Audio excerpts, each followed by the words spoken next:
Les expositions publicitaires, projets d'exposition en Bretagne, où l'on s'interroge sur l'opportunité d'exposer des mécènes.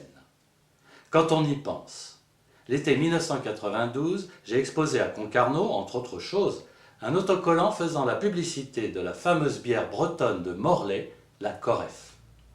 Je l'avais encadré et placé au bas d'une simèse afin d'obtenir un effet de surprise.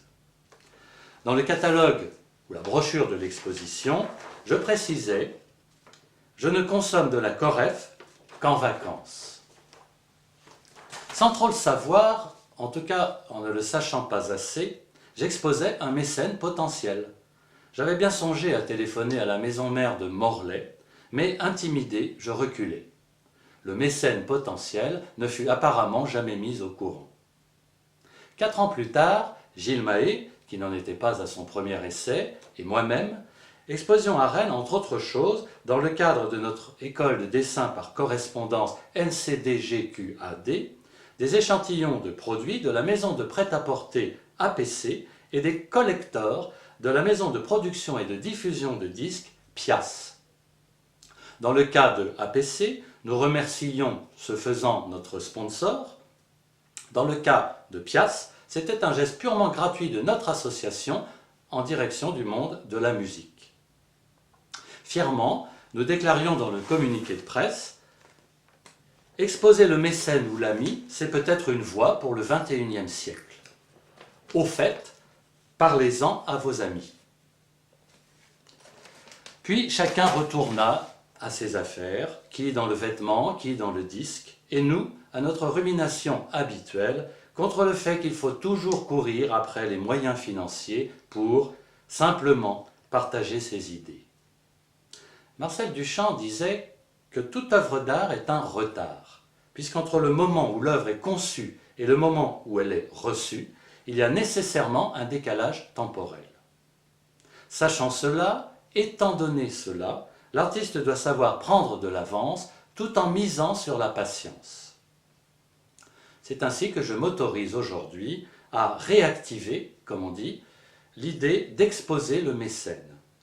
Je dois dire qu'au Transmusical en l'an 2000, j'ai tenté à nouveau une opération de promotion de mécène en 20 tableaux,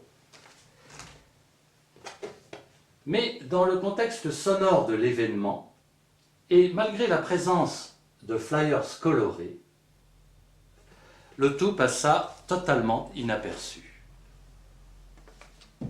Cela ne m'empêchera pas, aujourd'hui, de poursuivre sur la voie de la radicalisation.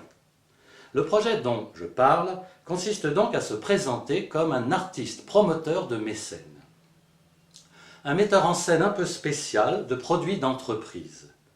Pour poursuivre avec la Bretagne, une exposition pourrait être entièrement consacrée à Coref, la suivante à Armor Luxe, la troisième à l'andouille de Guémené-sur-Scorff, la quatrième aux usines Citroën, la cinquième au pâté Enaf, le pâté du marin, la sixième à la connétable. À chaque fois, le contenu intégral de l'exposition serait donné à l'artiste qui en ferait ensuite le commerce comme bon lui semblerait. Exposition Coref à Concarneau, par exemple.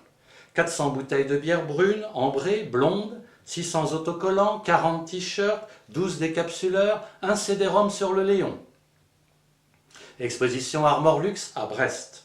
10 pantalons, 20 chemises, 20 tricots marins, 10 caleçons, 3 foulards, 3 cirés, 14 bonnets, 2 sièges de plage et quelques accessoires pour le bateau. Exposition Citroën à Rennes.